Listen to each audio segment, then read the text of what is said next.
The time has come to run through the packing. The light isn't great in here, but the pile has evolved over the days. So what I do when I am having to pack strategically, so for Caminos, the same happened for Nepal when I was there last year.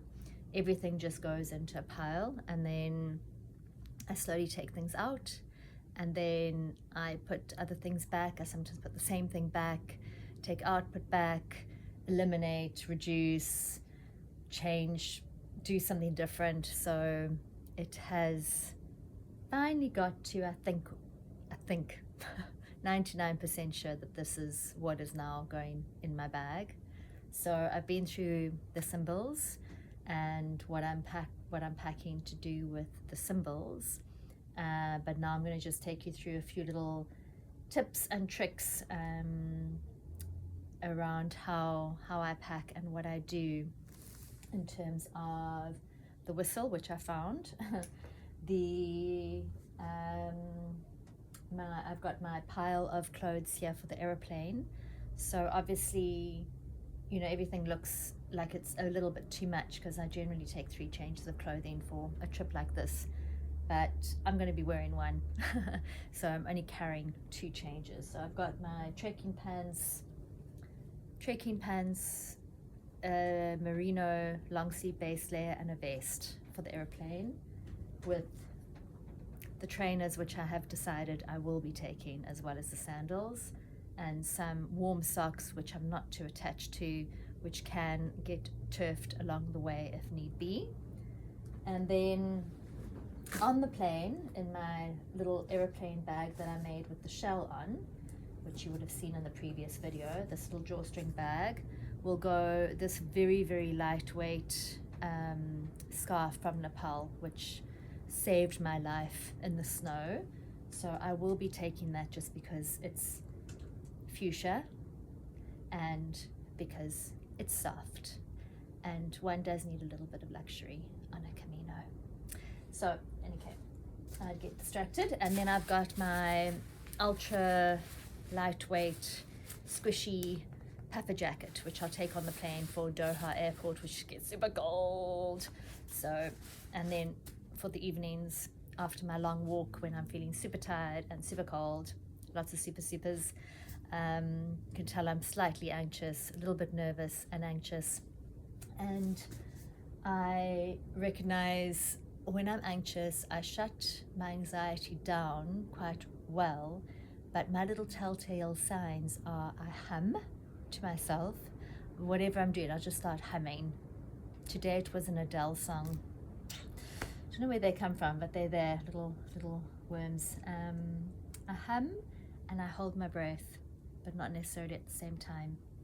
Okay, so that's on the plane, as well as a dry sack, which I'm going to need in my backpack, with my charger cable, my plug, my head torch, and my power bank, because those can't go in the hold. So those will go into my plane bag. Then I've got a Sealander crossbody bag, which I also take on the plane, which will sometimes be on my body during the Camino, because it'll have maybe snacks and whatever I need, so I don't have to keep digging into my backpack, but also so that all my valuables are with me, like my passports. So I've got those in a Ziploc bag, which will go in my backpack for while I'm walking maybe. I've also got a little purse that will have my credit card and ID, and then I make these, and then I've got a copy of my passports, certified. I've got one in my backpack as well, and I leave one here at home if I need it. And then I make these little ID cards. So this, I have one in my handbag and I have one in my backpack. It's got a photograph of me, my passport details, next of kin, emergency contact, consulate numbers, just in case, and trigger alert. But hey, you know, I think I violated all trigger alerts on this channel already. In case somebody finds my body, you know, they know what to do because they have my details. I'm not a Jane Doe. And then also, unfortunately, the eyesight is not so good this Camino. They're only little +1s, but it is good to, you know, I've got a little phone, so to read any kind of maps or descriptions, or when I pull my book out. I will most definitely get lost if I cannot read my guidebook. So that's key. So that's the plain stuff. And then, okay, we'll go shoes. Obviously, we've done the shoes, the sandals and the shoes.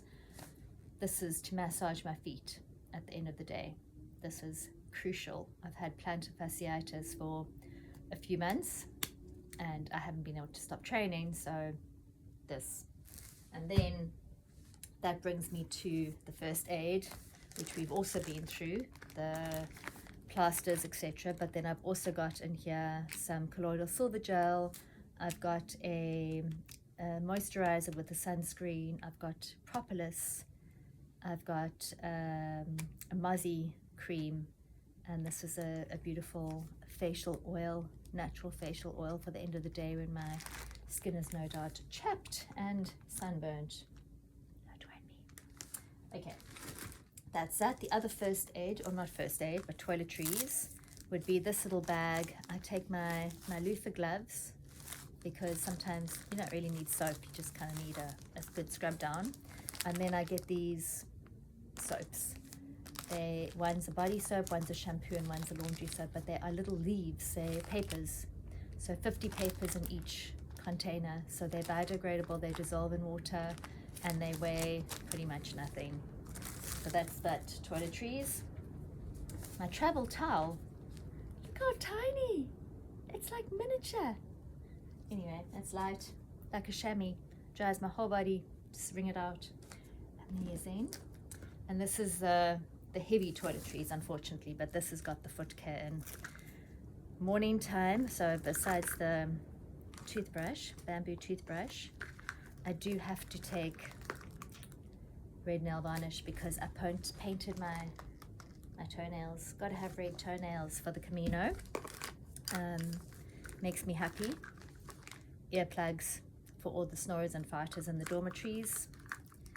I have 2 tubs of cream, so this is probably the heaviest stuff. So the one is magnesium cream. So this is shea butter mixed with some jojoba oil, jojoba oil, and avocado oil, and all natural stuff. That gets put on my feet every morning before I walk, before I put my socks on. So that keeps my skin soft. It also keeps the moisture off my feet so that I don't get blisters. And then at the end of the day, I've got magnesium mixed with arnica oil. So that goes on my feet before I go to bed. So that just repairs and restores my feet. I do walk in the toe socks, which I couldn't find yesterday when I was doing the video. These are the Injinji toe socks, so they fit my toes. That also is very good for preventing blisters. And in the shoes that I'm wearing, I get, you know, my toes can do that. So I'm not walking like this, which is terrible if you don't want blisters. And then the other things I've got in this little bag, a little bag of nail things. So I've got tweezers, cuticle cleaner, and some nail clippers, and some little clips to keep this freshly growing out hair that just is too much here. And then the very, very lovely gift that I got. Oh, I've got tooth powder. So instead of taking a toothpaste tube, I've got a natural rosemary tooth powder.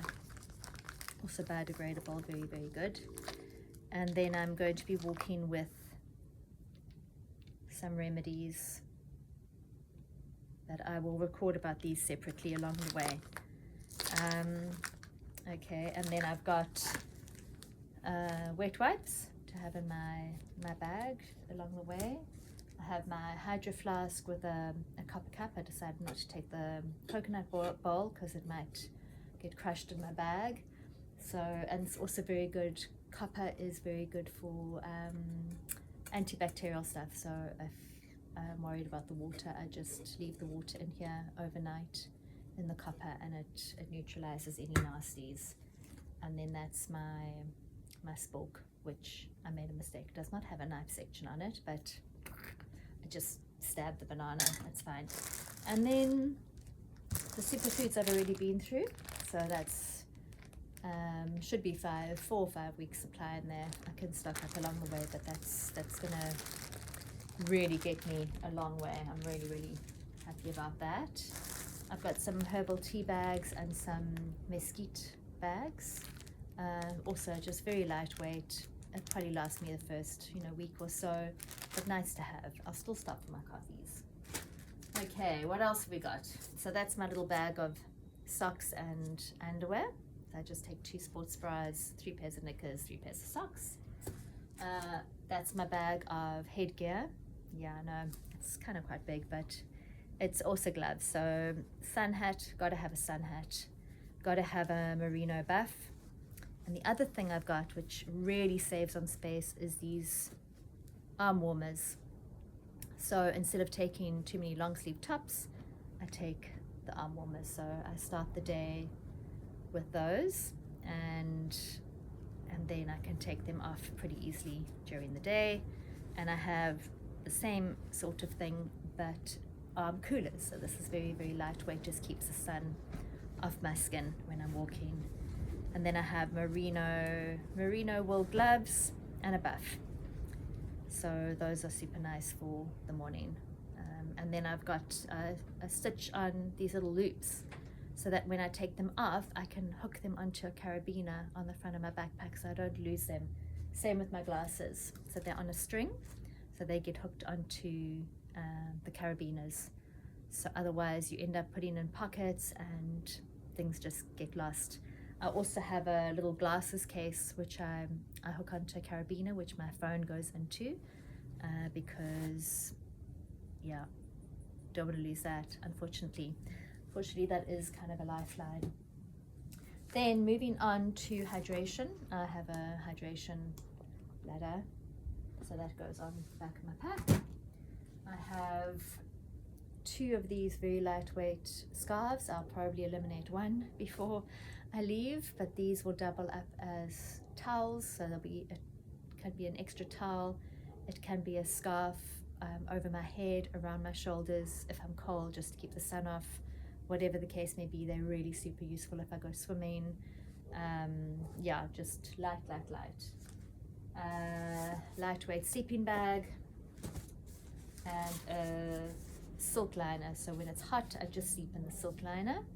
But it's always good to have the silk liner inside the sleeping bag because it's easy to wash. The silk liner, it's quick wash and dry, and the sleeping bag not so much. So it keeps the sleeping bag clean, and it gives an extra bit of warmth. And then I've got for cold and hot climates. Then last things. Okay, what have we got next? We have clothing is the last thing. So besides the trekking pants and the stuff that I'm taking on the aeroplane, the other bottoms I've got are 1 pair of very amazing lightweight Patagonia leggings, a pair of very lightweight baggies, so good for trekking in the heat, and some sleep shorts gifted from a friend, very cute little boxer shorts. Then for the top, I've got 1 vest top, like a runner's lightweight vest top, 1 t-shirt, like full coverage. It's like a cycling shirt, so it's got a zip. It protects the neck, it protects everything. It's got nice sleeves that will then continue with the sleeves. And then I've just got an extra t-shirt for evenings, for just to have, yeah, maybe it's not necessary, but okay, this might go with one of those scarves. And then I have a long sleeve, very lightweight runner's hoodie, so keeps the sun off. It doesn't, it wicks really well. Keep my head warm if I need to. It's got little thumb loops, so I can wear this in heat or cold. Really, really nice. And then that doubled up with this this merino. I'm now unpacking everything, you see, I'm unrolling. I have to roll it all again. And then the obligatory lightweight fleece top. Easy wash, easy dry. If I need to turf it because it's hot, then so be it. Not precious about that one. And then the very lightweight windbreaker, which doubles up as also just keeping sun off my skin. It's also got a little loop, just hang it on the carabiner, so that's good. And then the state of the art, which I've already recorded, about the Patagonia magic jacket, which doesn't keep you dry. Well, it does keep you dry. I hope it keeps you dry. It better keep me dry. It stops the rain. Every time I've worn this, the rain has stopped. So this is the one that I take out when I want to go and test it in the rain, and then the rain stops. So it's a magic jacket. I'm hoping, because next week there is a lot of rain predicted. So I think that's it. That is it. So I do have the very girly sari bags, which I use instead of a stuff sack. So normally people use the nylon stuff sack and they push everything down, but I don't have a space problem, I've got a weight problem. So I might leave these and just sort of shove everything in, but they are really nice, so I can compartmentalize everything. So instead of taking everything out and finding what I want in the morning, I'm looking a bit disheveled. I can just take, I know which bag contains whatever. So it just keeps everything, because it's the old Macpac, trusty Macpac backpack. And it's not it's Macpac. I know that the captions got that a little bit wrong the other day. So yes, so then I can pull out things separately, and it doesn't all just get a big mess every day on the bed. So I think that's it. Oh, and then of course the locking system. I've got a cable lock, because obviously with a backpack you can't lock a backpack. So this threads through the loops, and then I lock it, and then you can't actually get the top of the bag open to get inside. And the nice thing about the old backpack is it doesn't have all those extra zips and compartments. So it literally is only the top that I need to lock, and then nobody can get in there. And yeah, for now, over and out. I'm going to now fold everything back up again, or roll everything back up again, decide whether I'm going to take the sari bags, or this is the old style trekking stuff sack with the drawstring. But you know what? It's heavier than the sari bags, so, and it's not pretty. That's me. Okay.